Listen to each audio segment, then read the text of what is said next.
Hi, everybody. This is Addison Shanland, AirInsight. It is February the 8th, 2023.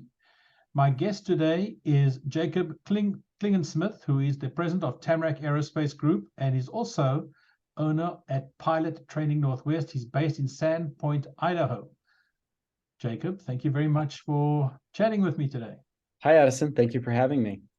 Okay, so I only recently came across the name Tamarack and the clever things you're doing. And the active winglet, that's fascinating. How about you tell us about the active winglet and what makes this thing unique? Sure. Well, the active winglet is the next generation. Winglets have been around actually over 100 years now. And we've created the next generation of winglet, which is the active element, combining another technology that's been around for a while, which is called active load alleviation. So we take active load alleviation and combine it with a winglet to produce the active winglet or smart wing technology. And it provides bigger benefits than would have been available in the past from a traditional winglet. And those benefits are fuel savings and range increases for the most part, along with safety and, most importantly, sustainability benefits. So if I understand it correctly, you put on a little plug at the end of the wing, so it's a little longer, where you have what appears to be a flap, and then you have the vertical winglet. That's right. So it's very similar looking to a traditional winglet, but the important part is that we're extending the wingspan and adding a winglet.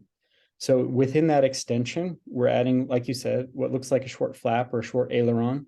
We call it a Tamarack active camber surface.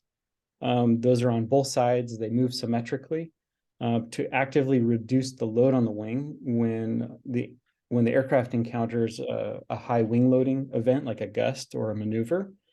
And so traditionally, when you put a winglet on, you have to put extra material in the wing structure, which has a weight penalty and often has an aerodynamic penalty because the stress team that's designing it and the aerodynamic team have to find a compromise between the aerodynamic benefits and the structural penalties. So we're using a system to bridge the gap in that debate, to reduce the weight penalty and have no compromises in the aerodynamic benefits. So we're able to design a winglet that's just what we want from an efficiency standpoint and a fuel saving standpoint without the structural penalties that you would normally have. So we're combining these two technologies that have been around for a while for a specific purpose, targeting fuel savings and sustainability and safety. Jacob, is there a ratio of how much longer the side pod is, the extension? Is there a ratio that impacts the aspect ratio of the wing altogether?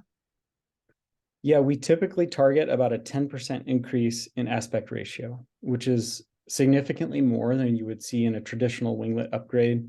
Usually those are about 3% or something like that, maybe 5%. And so aspect ratio is directly related to induced drag, which is the drag that's created by the lift itself on an aircraft. And so for high hot conditions, for high altitude operations, for climb performance, that's where the induced drag is usually dominant. And those are areas that we can help reduce the drag in those segments of the profile, in addition to cruise. But we get big benefits from that. And like our citation fleet now has this technology on about 180 aircraft globally. And we turn a 3-hour airplane into a 4-hour airplane because the aircraft is able to climb, go up to a cruise altitude where it's much more efficient, and enjoy those benefits for a lot of the flight. It really improves the performance of the plane. So from a 3-hour to 4-hour airplane, that's a huge percentage improvement. It is. It is. Wow. Yeah. And so that benefit is there for the aircraft that is struggling to climb. And again, if it's a high altitude airport or hot conditions, low to the ground or up at altitude, the higher temperatures impact the climb performance. And that's where the benefit comes in from these upgrades. And so the upgrade can offer up to 33% savings, like I just described, turning a 3-hour airplane into a 4-hour airplane. But there are other benefits and other platforms that get different benefits. Kind of depends on the use of the airplane, if that makes sense. Right. Jacob, you're talking about obviously a business jet, which is a very unique profile, or very specific profile, better to say it that way. What about a commercial airliner?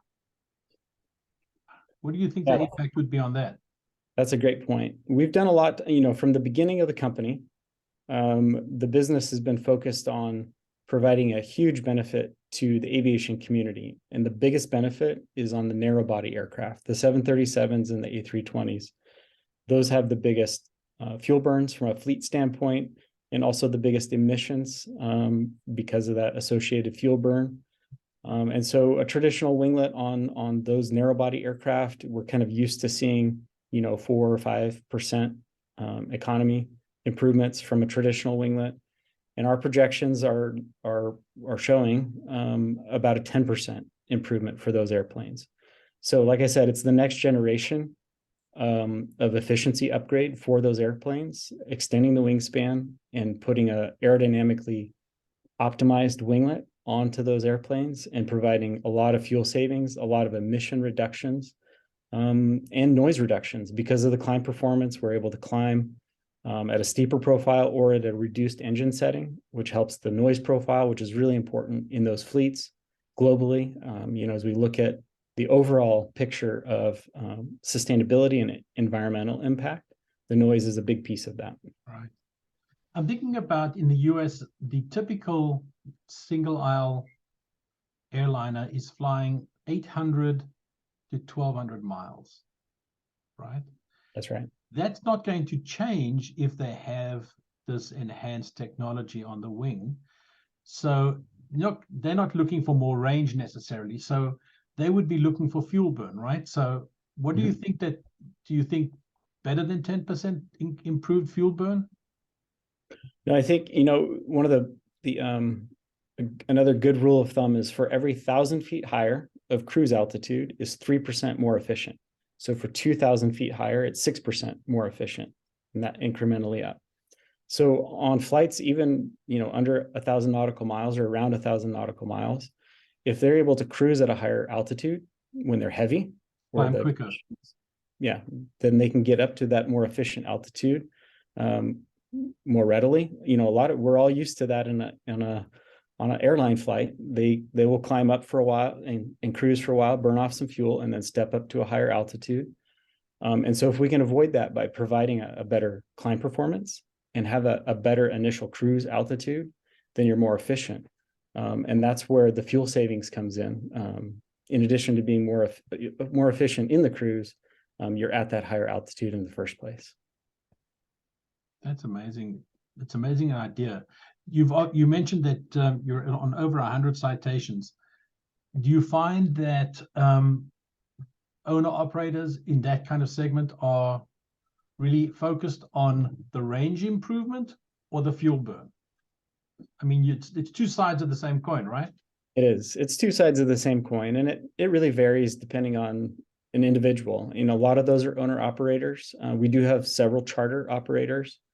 The big thing that a business jet customer is looking for is time savings. And so if we can save him or her a fuel stop going back and forth between their city pair, that's a big savings for them. It's not only saving fuel, it's also saving time, which is really important for them personally in their business, but also for cycles on the airplane and the economics of the airplane. But the other thing that we hear a lot from business jet operators is just looking for the safety element. So on the business jets, we're providing a slower, more stable approach on landing. Runway excursions are the most dangerous element of business travel, business jet travel right now in terms of recent history. And so we can help improve the safety in that segment of in that segment of the flight. And then the ride smoothing is another important part, not only for the business jet community, but also for the commercial jet community. And with the active load alleviation, we're able to provide about 25% smoother ride because we're dynamically responding to gust and turbulence, which does provide a smoother ride, which is better for passenger comfort and safety, even from that standpoint. So It really depends on the operator, what they're looking for. And I did mention, we have several charter operators, and they're interested in fuel savings, but also the payload increase. We do increase the payload on the Citation products. And so when they're trying to fill up an airplane or put more seats, fill more seats on an airplane, that's an important selling point for the charter operators, in addition to the, saving fuel stops and added range and things like that. We've been talking about jets now. You told me briefly, but this would be a great opportunity for you just to share the story of the King Air example that you were telling me about. That's a nice thing to share with our viewers. Sure. Yeah, so we were approached by defense operators who have seen what we do on the Citation jets. And their request to us is help the King Air and other platforms in the defense community have a better endurance. And so we did our studies, and we've flown now the King Air 200 and the King Air 350 to demonstrate significant endurance increases for those airplanes. This last year, at the end of the year, we flew a record flight to NBAA. We flew from Washington State to Florida for NBAA, nonstop, 7 hours and 47 minutes in our King Air 350. That was without extra fuel tanks or anything. It was a King Air 350 with our marketing team aboard, and set a world record doing that flight because of being able to extend the wingspan, get up to cruise altitude, and have those efficiency benefits. And it was really exciting to be able to show that to King Air operators who understand what a feat it is to fly a King Air 350 diagonally across the U.S. How many miles was that? That was a little over 2,000 miles. And again, it was nonstop without extra. 7 hours on a King Air. Yeah. No bathroom breaks. Oh yeah, that's the tough part about being. Nobody wants to be in a King Air that long. Your winglet technology doesn't help with that, right? It does not. Yeah. It's too bad. Too bad. Let's talk about looking forward. Obviously, this is a really fascinating technology. Share, if you can, a vision of what comes next. What are you guys thinking about as a next step for this technology? Sure. Well, from the beginning of the company, the technology was meant to be applied across the aviation community, right? So we have the business jet market, we have the military market, which goes beyond the King Airs. We've had strong interest in the Dash 8 platform and the C-130 platform, and even other platforms in the military community. And then, like I said, the narrow body platform is very interesting and something that we're really focused on right now. We're talking with several operators and airlines about that platform because the return on investment is pretty clear. The business case is proven in terms of winglets. People are putting winglets on today for even 3 or less than 3% fuel savings because it's significant. And so if we can offer 10% fuel savings or better for commercial operators, that's an obvious win-win situation for the operators, but also for the aviation community in general. There's never been a stronger focus on sustainability. And there are great technologies that are coming online as we speak with sustainable aviation fuel, hybrid technologies, hydrogen, electric, all of those technologies that are coming, and we're looking forward to that. But those are a ways out. And we have a technology that's a big improvement, significant improvement for sustainability right now. It's available right now. And it works well with those other technologies that will come later. Whether you're burning traditional jet fuel or SAF, burning 10% less of it is important for an operator. And it's important for the environment too. So we're excited about what the future has. There's a lot of platforms that we would like to upgrade with our technology. Wow, Jacob, fascinating story. So I really appreciate you spending time with me. Thank you. Thank you, Addison.